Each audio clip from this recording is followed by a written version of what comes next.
네, 최순실 국정 개입 의혹에 대한 특검 도입을 논의하기 위해서 여야 3당 대표들이 만나서 대화를 나누고 있습니다. 타겟책을 마련하기 위한 정치권의 움직임도 분주합니다. 네, 관련 얘기 좀 더 이어가 보도록 하겠습니다. 신지우 연세대 개관 교수 그리고 유용화 YTN 개관 해설위원 두 분 모셨습니다. 네, 안녕하십니까. 네, 안녕하십니까. 예. 조금 전에 먼저 속보로 좀 전해드렸던 내용부터 다루고 최순실 의혹 관련해서 얘기를 좀 나눠봐야 될 것 같은데 특검과 관련해서 앞서 모두 발언을 잠깐 들었는데 새누리당 같은 경우에는 이제 상설특검을 얘기하는 것 같고요. 특검법에 뭐 정치적으로 뭐 공정성, 중립성이 뭐 좀 필요할 경우 국회에서 이제 특검을 이제 임명할 수 있지 않습니까? 네. 그런 걸 얘기하는 거. 민주당은 이제 좀 다른 얘기하는 것 같고 어떻게 좀 입장들이 다른 겁니까? 그러니까 상설 특검이냐 개별 특검이냐 이건데요. 네. 상설 특별법이 이제 2014년에 제정이 됐는데 한 번도 시행된 적은 없었고요. 예. 이제까지 11번인가요? 총 그 특검이 실시된 거는 다 그때마다 법을 만들어서 상설특검법이 없을 때 예, 그러니까 개별 특검 이렇게 얘기를 하는데 예. 이게 무슨 차이가 있냐면요. 일단 상설 특검법에 의하면요. 그 여야가 뭐 해가지고 이제 그 추천위원회에서 2명을 추천하면 그 중에 1명을 대통령이 고르게 돼 있습니다. 네. 근데 대통령은 이제 그 형사소추의 대상이 아니니까 수사 대상이 아니라 할지라도 대통령과 연관된 특검을 대통령이 임명하는 게 과연 이게 타당한가 예. 하는 문제가 있고요. 두 번째는 이제 특검의 규모. 그러니까 지금 현재 상설 특검법에는 검사 파견 받을 수 있는 거 있잖아요. 예. 이게 뭐 단 5명 정도뿐이 안 돼요. 그러니까 이거 가지고는 이렇게 큰 규모의 사건을 제대로 할 수 있겠는가. 예. 그러려면 더 뭐 10명 이상 지원을 받을 수 있도록 개별 특검법을 만들어야 된다든가 또 수사의 기간. 그러니까 지금 상설 특검법은 뭐 60일인가 하고 한 번 더 연장할 수 있는데 그거 갖고 과연 되겠는가. 연장도 대통령의 제거가 있어야 되는 그렇죠. 거잖아요. 그러니까 이제 요번만큼은 개별 특검법을 하자라는 게 이제 더불어민주당의 주장인 것 같습니다. 예. 지금 뭐 검찰도 발빠르게 움직이고 있고 전방위적으로 이제 압수수색을 하고 있는데 뭐 여야가 개별 특검이냐 상설 특검이냐라고 나누고 있지만 국민의당 같은 경우에는 특검이 문제가 아니라 지금 검찰 수사를 좀 더 압박을 해야 된다라는 입장 아니겠습니까? 국민의당 계속 그렇게 주장하는데요. 예. 지금 그 가장 중요한 것은 지금 국민들이 원하는 것은 이 문제에 대해서 명명백백하게 밝혀달라는 거 네. 아니겠습니까? 정치권이 특히 정부를 포함해서요. 근데 과연 특검이 이제 상설 특검이냐 아니면 개별 특검을 만드냐 이 논란이 그럼 꽤 오래 갈 것 같아요. 그러면 대상이 누구냐, 또 언제부터 시행하느냐, 또 팀을 만들고 그러다 보면은 뭐 다 날새지 않겠습니까? 예. 예. 이런 부분에 대해서 저는 특히 여당 관계자들이 분명히 인식해야 된다. 특검을 수용한 것은 참 흔쾌하게 했는데 그렇다면은 그 문제에 대해서 명백하게 또 밝히는 문제를 또 지난번 국감처럼 국감 증인 출석 못하게 하지 않았습니까? 네네. 그런 식으로 또 한다 그러면은 국민들이 지금 거의 이제 그 멘붕 상태에서 공분하고 있는 상황인 것인데 여론조사 지표에서 다 나타나고 있지 않습니까? 근데 그런 상황에서 과연 뭐 야당이 뭐 이렇게 급격하게 하고 과격하게 한다면 문제가 되지만은 확실하게 대통령도 대상이 될 수 있는 수사 부분에 있어서 할 수 있는 그런 특검법을 빨리 추진하는 것이 맞다. 그렇게 해야만 사실상 새누리당도 살고 네. 그리고 지금 거의 뭐 마비가 돼 있는 국정 운영도 되살아날 수 있다 생각이 듭니다. 아마 국민의당은 어떤 입장인지 모르겠다는 이런 과거의 특검법 갖고 굉장히 오랫동안 끌다가 과거에 이명박 전 대통령 때도 그 논현동 문제 이거 갖고 굉장히 오랫동안 하다 결국 하지 않았습니다. 네. 그러다가 또 사건이 흐지부지되고 결과가 만족치 못하는 경우들이 지금 많아서, 예. 하지만 지금 어느 언론하고 지금 그 최순실 씨가 인터뷰까지 했는데 그 우리나라의 공적 조직에서는 최순실이라는 사람을 어떻게 뭐 접근도 못하는 건지 데려오지도 못하고 그런 언론 보도는 전혀 안 나고 있단 말이죠. 예. 이 사실에 대해서 국민들이 더욱더 기가 막히게 생각하지 않을까. 저는 사태를 좀 더 엄중하게 봐야 되지 않겠냐 생각이 듭니다. 네. 자, 조금 전에 말씀하셨듯이 지금 최순실 씨의 이제 첫 그 반응이 나왔어요. 네. 뭐 언론이 이제 독일에서 단독 인터뷰를 뭐 했다고 해서 이제 보도가 됐는데 이 자신이 이제 뭐 연설문 수정을 이제 인정하고 사과하면서 태블릿 PC와 관련해서는 이제 뭐 자기 사용할 줄도 모르고 뭐 자기가 아니다 이제 이런 얘기를 해서 조금 이제 어안이 좀 벙벙한 그런 상황인데 네. 어떻게 보셨습니까? 한마디로 이제 뭐 오리발 내미는 예. 뭐 그런 식의 이제 자기 변명성 기자회견이었던데 핵심이 뭐냐면 태블릿 PC가 본인 게 아니었다. 예. 그러면 최순실보다 더 센 실세가 있다는 얘기인지 예. 거기 안에 그 최순실을 찍은 사진은 왜 들어 있는 것인지 뭐 이 등등 뭐 여러 가지 뭐 오히려 그리고 이제 이런 것들이 뭐 검찰에게 이거 한번 조사해봐. 이거 오히려 논점을 이동시키려고 하는 고도의 그 술책이 아닌가. 예. 근데 별의별 얘기가 다 나오고 있는 거죠. 근데 예.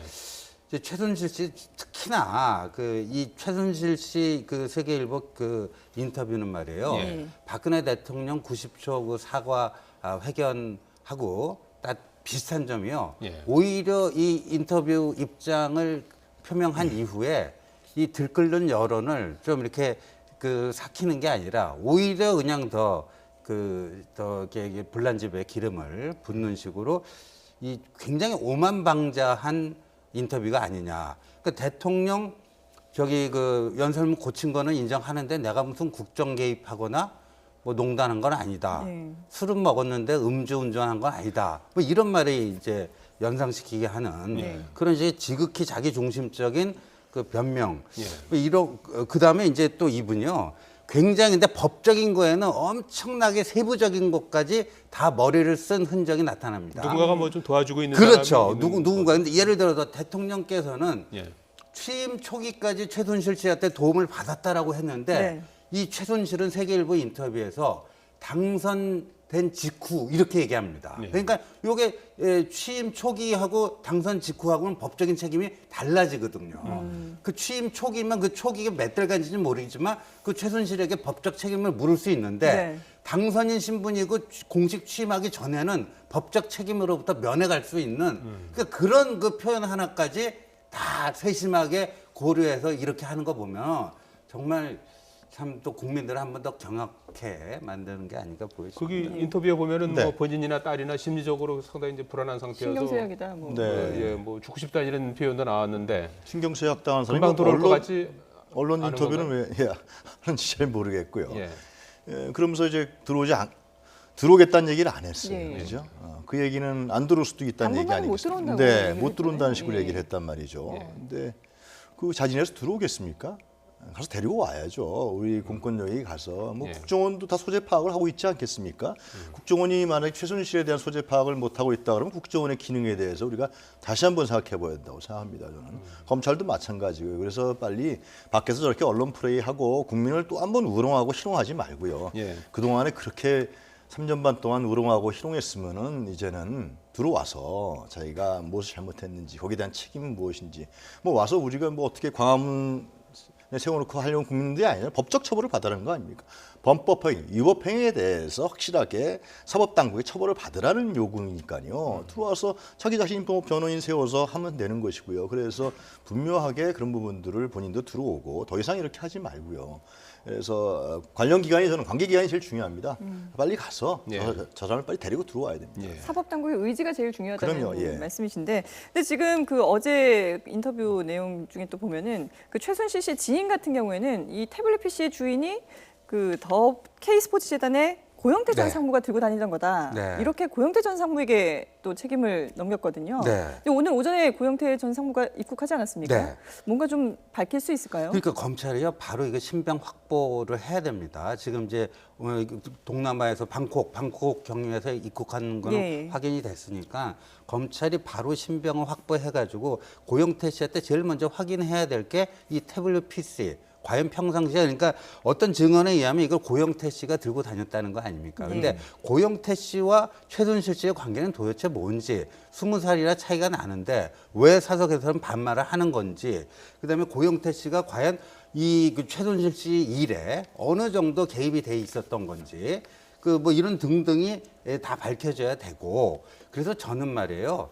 이 고영태 씨 그러니까 최순실 씨 정도의 영향력을 행사하면은 이런 거 그러니까 그 실질적인 사용 지시 그러니까 뭐 하라는 지시를 내리고 그 기계나 무슨 뭐를 하는 거는 좀 옆에 사람 그 이제 고영태 씨 같은 사람이 도와줄 수 있다. 대리하거나 뭐 이럴 수가 있거든요. 뭐 국회의원들도 자기 소지품 꼭 그 본인들이 안 들고 다니고 옆에 보좌관들이 들고 다니고 그러듯이 말이에요. 그래서 그런 것들이 보다 명쾌하게 좀 신속하게 좀 해명이 돼야 되겠다 생각이 듭니다. 예. 예. 지금 대통령 지지율이 10%대까지 이제 떨어지지 않았습니까? 예전에 대통령들도 이렇게 지지율이 이 정도까지 떨어진 예가 혹시 기억나시는 게 그 있으신가요? 노무현 대통령 4년 차인가 10몇 %까지 떨어졌다가 물론 이제 끝날 때는 20%대로 회복하고 끝났죠. 노무현 대통령의 예. 경우에는. 예. 그다음에 이제 그 김영삼 대통령의 경우에는 그때 그 한보 무슨 차남 김현철 씨 그다음에 막판에 이제 IMF 그 오면서 아마 끝날 때도 아마 10%대에서 끝난 걸로 제가 기억이 나는데. 예.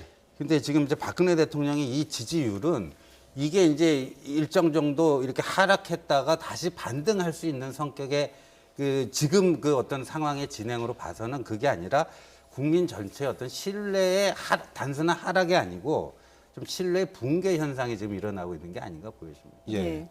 뭐 이 사태를 어떻게 마무리를 해야 될지 정말 어디서부터 손을 대야 될지 난감한 상황인데 일단 다음 주 중에 뭐 청와대 개편이 있을 거라는 얘기도 나오고 있거든요. 근데 일괄 사퇴를 하겠다라는 얘기도 들리고요. 네. 어떤 방안이 제일 아마 여권 최선이라고 보시나요? 핵심이나 청와대 관계자들은 그런 생각을 할 거예요. 어떻게 하든지 뭐 사퇴를 시키든지 해서 뭐 좀 쇄신하는 분위기를 만들어서 그리고 이제 어느 정도 선에서 자르고 싶겠죠. 예. 예. 그래서 잘라서 그 책임지게 하고 뭐 그런 여러 가지 생각을 많이 하고 있지 않겠습니까? 근데 제 생각에는 지금 교수님도 지적했습니다만 박근혜 대통령의 지지율이라는 것은 완전 붕괴됐고요. 그리고 국민들 입장에서 봤을 때는 현재 박근혜 대통령을 앞으로 신뢰하기가 상당히 어려운 상황에 처했습니다.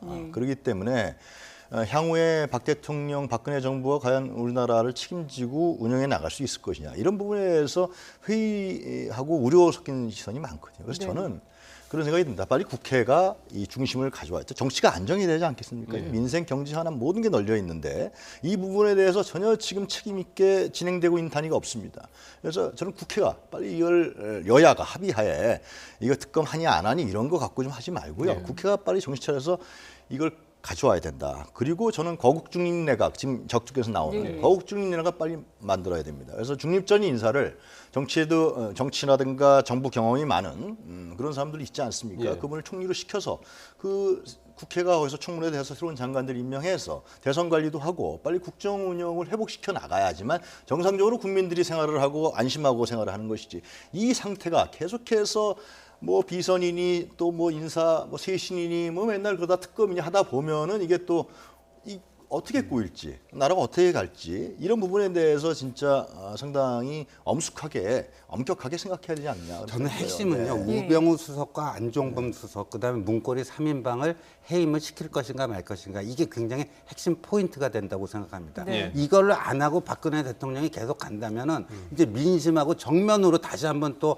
부닥쳐서 내가 이기겠다 하는 이런 표시가 아닐까. 그 박근혜 대통령 90조 기자회견 끝나고 나서요. 굉장히 인상적인 장면이 있었는데 다른 모든 수석들은 박근혜 대통령이 퇴장을 하니까 같이 따라서 들어가는데 오직 김재원 정무수석만이 그 자리에서 굉장히 심각한 표정을 짓고 남아있는 모습을 우리가 다 카메라를 통해서 확인하지 않았습니까? 그러니까 지금 청와대 참모진들 내에서도 굉장히 이걸 둘러싸고 여러 가지 이견이 있는데 우병우 수석이 이렇게 다 사퇴하면 공백이 벌어지니까 안 된다 그러는데 세상 사람들은 그렇게 생각 안 하죠. 우병우 저 사람은 자기가 옷 벗는 순간 어떻게 당할지 모르니까 자기 자신을 지키려고 저러는 거 아니냐면 이런 의혹까지 더 플러스 알파가 되면 이건 도저히 이제 통제 불가능한 상황으로 가버릴 수도 있겠다는 생각이 듭니다. 뭐 질문 뭐 다 됐는데 아까 좀 말씀하신 거에 더 조금 보태서 말이죠. 거국 중립 내각의 뭐 총리를 추천한다면 어떤 분을 꼽을 수 있는 저는 겁니까? 뭐 예를 든다면 갑자기 생각난다면 뭐 고건 전 총리라든가 이런 부분은 뭐 대선이라든가 정치할 생각이 없는 분 아닙니까? 이렇게 해서 여야가 합의하는 게 가장 중요합니다.